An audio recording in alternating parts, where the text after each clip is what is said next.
నమస్కారమండి. ఈరోజు మనం టెక్ పారిశ్రామికవేత్త మిస్టర్ ముఫర్ వారి ప్లాట్ఫామ్ విక్టరీ విత్ యాష్ గురించి లోతుగా విశ్లేషిద్దాము. దీని చుట్టూ చాలా ఆసక్తికరమైన ఊహాగానాలు నడుస్తున్నాయి. అవేంటో చూద్దాం. అయితే అసలు విషయానికి వద్దాం. ఈరోజు మన విశ్లేషణలో మనల్ని మనం వేసుకోవాల్సిన ప్రశ్న ఇదే. అసలు ఈ విక్టరీ విత్ యాష్ వెనక ఉన్న రహస్యం ఏంటి? పైకి కనిపిస్తున్న దానికంటే లోతైన అర్థమేదైనా ఉందా? గెలి తెలుసుకుందాం.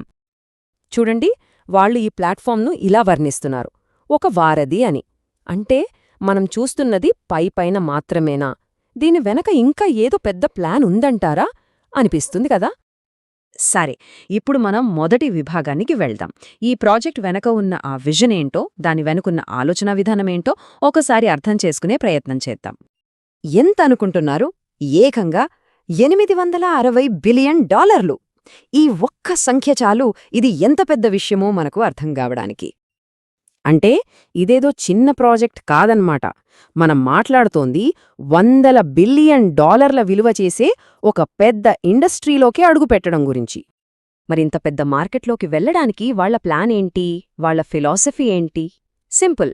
విద్యను ఆనందంగా, ఆసక్తికరంగా, ఒక ఆటలా సరదాగా మార్చాలి. ఇదే వాళ్ల ప్రధాన లక్ష్యం. పిల్లలు ఎలా నేర్చుకుంటారు అనడానికి ఇంతకంటే మంచి పోలిక ఉండదేమో. వాళ్ల బుర్రలు నిజంగా స్పాంజిలాంటివి, చుట్టూ ఉన్న ప్రతిదాన్ని అప్పుడే పీల్చేసుకుంటాయి. ఈ మాటను ఇంకా బాగా అర్థం చేసుకోవాలంటే ఒక చిన్న కథ వినాలి. కథ ఏంటంటే, ఒకినావాలో ఉన్నప్పుడు ఇద్దరు తమ్ముళ్లు పుట్టారు. వాళ్లను చూసుకోడానికి ఫుజికో, హజికో అని ఇద్దరు జపనీస్ నానీల్స్ వచ్చారు. కొన్నాళ్లకు ఆ పిల్లలు మొదటి మాటలు మాట్లాడడం మొదలుపెట్టారు. అప్పుడు అందరూ చాలా ఆసక్తిగా ఎదురుచూశారు. ఆ పిల్లలు మాట్లాడటం మొదలుపెట్టారు కదా, వాళ్ల మొదటి మాటలు ఏమైయుంటాయి? సహజంగానే ఇంట్లో అందరూ ఇంగ్లీష్ మాట్లాడతారు కాబట్టి వాళ్లు కూడా ఇంగ్లీష్ మాట్లాడతారని అనుకున్నారా? కాదు. ఆశ్చర్యంగా వాళ్లు మాట్లాడిన మొదటి మాటలు జపనీస్. ఎందుకంటే వాళ్ల చుట్టూ రోజూ ఉండేది ఆ నానీలే. పిల్లల మెదళ్ళు స్పాంజ్ లాంటివి అనడానికి ఇంతకన్నా మంచి ఉదాహరణ ఉంటుందా చెప్పండి. సో ఈ కథ నుంచి మనం తెలుసుకోవాల్సింది ఒక్కటే. పిల్లలు పెరుగుతున్నప్పుడు నిజంగా వాళ్ళు చిన్న మేధావులు. ఏదైనా చాలా తేలికగా నేర్చుకోగలరు. వాళ్లకి ఆ సహజమైన శక్తి ఉంటుంది. సరే, ఈ కథంతా బానే ఉంది. కాని దీనికి మన విశ్లేషణకి సంబంధమేంటి అనిపిస్తుందా? ఇక్కడే అసలు రహస్యం దాగి ఉంది. ప్లాట్ఫామ్ అంటే ఏంటి? అసలు ప్రశ్నేంటంటే, వాళ్ళు ఇప్పటికే ఒక పెద్ద ఎడ్యుకేషనల్ ప్లాట్ఫామ్ను తయారు చేసి పెట్టారా? అది తెరవెనక సిద్ధంగా ఉందా? ఒకవేళ నిజంగా అలాంటి ప్లాట్ఫామ్ ఉంటే దాన్ని ఈ విక్టరీ విత్ యాష్ మీదికి తీసుకొస్తారా? ఇదే ఇప్పుడు అందరిలోనూ ఉన్న ఉత్కంఠ. సో ఇక్కడ నడుస్తున్న ప్రధాన సిద్ధాంతమేంటంటే, ఈ విక్టరీ విత్ యాష్ అనేది ఒక గేట్వే లాంటిది.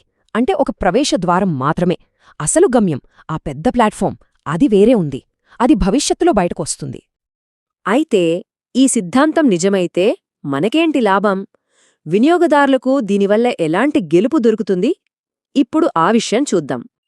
సింపుల్గా చెప్పాలంటే, ఈ థియరీ ప్రకారం ముందుగా చేరిన వాళ్లకి ఒక యునీక్ హెడ్స్టార్ట్ లభిస్తుంది. అందరికంటే ఒక అడుగు ముందుంటారన్నమాట. ఆ అడ్వాంటేజ్ ఎలా వస్తుందంటే, ఇక్కడొక 3 స్టెప్స్ ఉన్నాయి. ఫస్ట్, ఈ కొత్త మాడ్యూల్స్ ద్వారా నేర్చుకుంటారు. సెకండ్, ఆ బిజినెస్ వెనుకున్న అసలు మాస్టర్ ప్లాన్ ఏంటో అర్థం చేసుకుంటారు.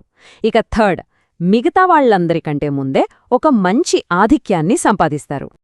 వాళ్ళ చెప్పిన ఈ మాట వినండి. మీరు ఊహించలేని విధాలుగా ఇది మీకు లాభం చేకూరుస్తుంది. ఇది చాలా పెద్ద స్టేట్మెంట్ కదా. భవిష్యత్తులో రాబోయే అవకాశాలు ఎంత గొప్పగా ఉంటాయో ఇది సూచిస్తోంది. అయితే చివరిగా మిగిలే ప్రశ్న ఇదే. ఒక భారీ అవకాశం యొక్క పునాదిలోనే మనం అడుగుపెట్టడానికి ఇదే సరైన కీనా?